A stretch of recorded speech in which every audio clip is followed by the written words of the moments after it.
Hi, welcome back to the channel. And first, just to clarify the thumbnail, if it isn't immediately obvious, clearly I don't mean the best ever Darkpsy bassline, because that's something only Kanye would do. So let's get started. Essentially, what I want to do is create not so much a morphable sliding bass, but one that you can trigger on and off for the slide. That will become clear as we progress. Essentially, I'm going to use velocity to trigger whether that note is a slide note or not. And you might be thinking, well, the easy way to do that is just to turn off the portamento. It's not quite what I mean. You'll find out in a moment. So the first thing to do, go up to our shapes here, and we're going to get rid of all of these. Let's just keep one. This isn't essential. It's just something I like to do just for a bit of character. I'm going to make it into the VB1 style. There we go. Just a little bit of a notch there in the waveform, just gives a bit of character. Turn down random because we never want that on a bass line. Put that at 0. Now let's go down, we'll draw in some notes here. Let's just move them back so they're slightly shorter than 1/16. And I don't know, let's go with F perhaps. Clearly we don't want it on the kick, so let's move it across. Envelope 2, sustain down, decay down, let's go around there for now. Put it on to the cutoff. We can make it unipolar. I know this is a key command, but I like to show you guys on screen. Let's turn that on. And then let's start with 24. What do we have now? Down an octave.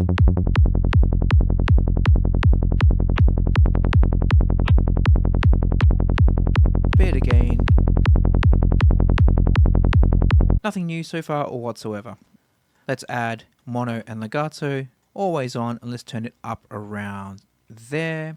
And then we will draw in our first slide. Get rid of that one, and we'll move this one across to there. Let's have a listen. We'll just duplicate that so now we can mess this first one up. And we're going to duplicate that a few times.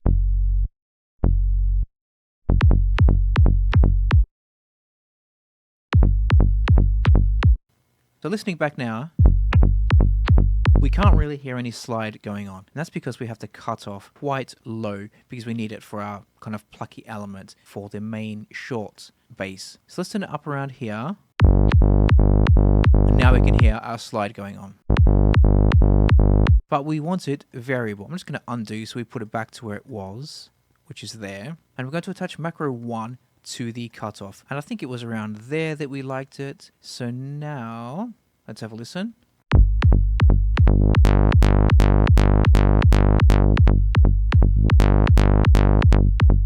Getting there, but what we don't want now is the original envelope 2 to apply. So let's go up into here, auxiliary source, let's just drag that in like so. So now macro 1 is controlling the envelope depth. But now it's doing it opposite. So now when it's down, there is no envelope being applied. When we turn it up, we're getting the full envelope being applied, which is the complete opposite behavior of what we want. And we don't need it to be variable either. So let's go into the curve. We'll right click, editable curve. Let's put this onto 2. And then we will move this all the way to the top and all the way to the bottom. So what that means is when the macro is in this first half, the modulation is at 100%. So that means that the envelope is going to be at 100%. But then when the macro moves into the second half, this modulation slot is going to be essentially disabled. So like I said, with the macro all the way down, we're in this first half, which means that the filter frequency envelope is being applied. When the macro is up, then we're in this half, and then there is no modulation going on. Let's see if that works. Let's turn it all the way down. And we can hear the pluck. And let's turn it up.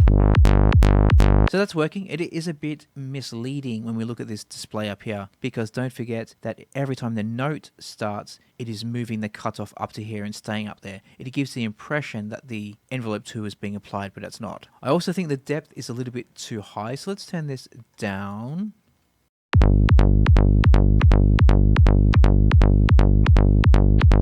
Now let's go into the matrix again, and then we'll right click on this curve. And essentially we'll do the same, but in the opposite direction. So what this means is now that when macro 1 is at 0, we have no application of this filter frequency, i.e. it's going to stay down and enhance that pluck. But then when it moves into the second half, like so, it's then going to apply this modulation. And note that it's a fixed jump, so it goes 0 to 100 instantly. So it doesn't matter whether the macro is here, here, here, here, or here.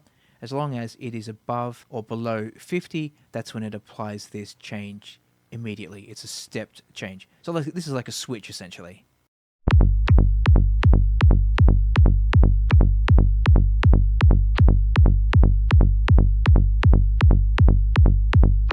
So let's turn this up and we'll listen to our slide bass.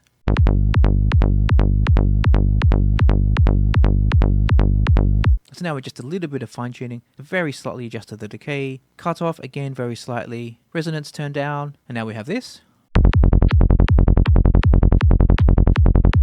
But what we don't have yet is the ability to morph or to switch between these two states, the slide and the 16th.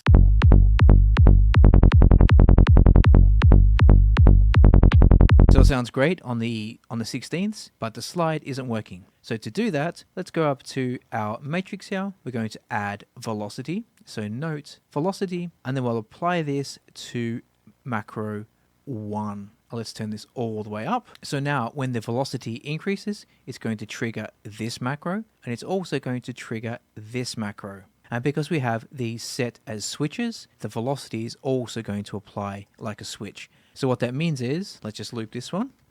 Anything above half, which is 64, i.e. 128, the total MIDI CC, anything above 64 is going to act as a 16th note trigger, or our 16th note state, if that makes sense. And anything below 64 is going to trigger our slide state. So if we look here, this is exactly as we wanted. We want a 16th note, and therefore we also want the MIDI notes above 64. And here, I think they're around 100. So check, we have that. Now let's go to our slide, and here we can just draw in something like that. It doesn't matter that they're uneven, because like I said, it's a switch, as long as they're below 64.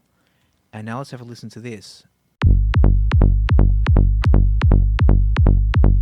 And as you can hear, it is still not working for one very simple reason. It is doing the opposite modulation to what we expect. So let's turn this up temporarily above 64. We can now hear the slide. Let's turn it back down. So what that means is we need to switch this modulation. So editable curve, it is now an upward ramp. Let's turn this to a downward ramp. So essentially the modulation is inversed. We could, if we wanted to, we could have kept the slide notes high in velocity and then the 16th notes low, and we wouldn't have needed that last polarity change. But logically, to me, it makes sense for the slide notes to be low. So now let's have a listen. Listen to the full section.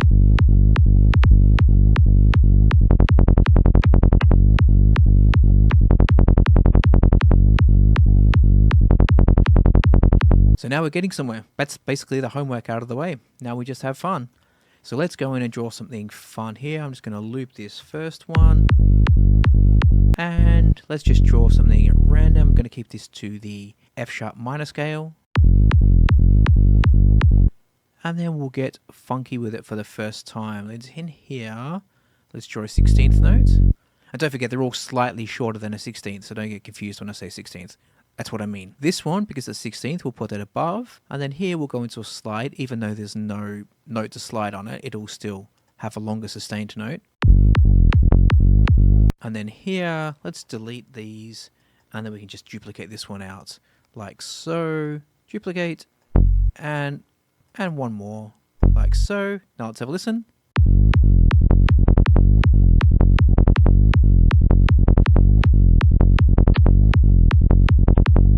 And I think by now you know where I'm going with this.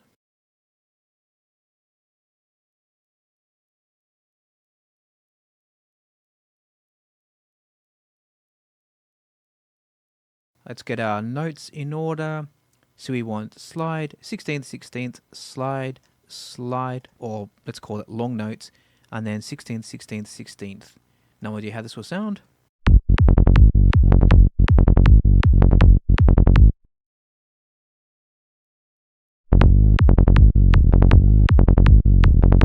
And this one, let's do quite a series of slides. So this one down.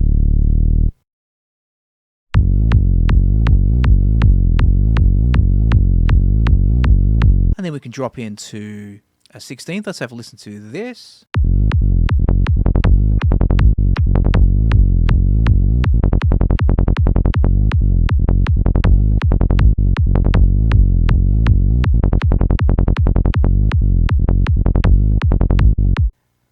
And then one more. Let's go and we'll start with B. to A. We'll leave the final one at F, and then we'll drop this one down to, I think it was E that we had earlier.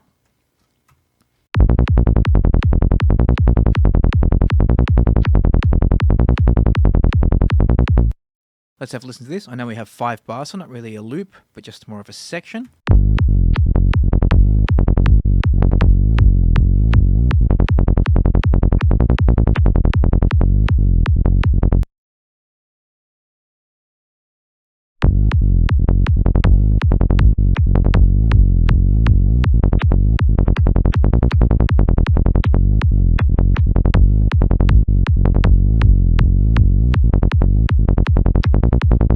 So there we go. 2 things to add. Obviously, you wouldn't have this through the entire track because it will probably get quite annoying. Probably just most likely use it in a breakdown or occasionally throughout the track. And then it's just a case of getting the groove right. And as you can see, now that we've created the patch, it is very, very simple to get that groove just by changing the velocity. You don't need 2 different instances of the bass that you're mixing and matching. You just do it all within the same, so you keep it coherent, and you just do it in the MIDI. And now you can have hours of fun getting this pattern right. This is just a start. I'll continue to work on this. I think I'll try and get maybe 8 bars of it going, and I'll use that for the breakdown of a track. Let's listen once again, and then that will be the end. Thanks for watching, and I'll see you next time. Bye bye.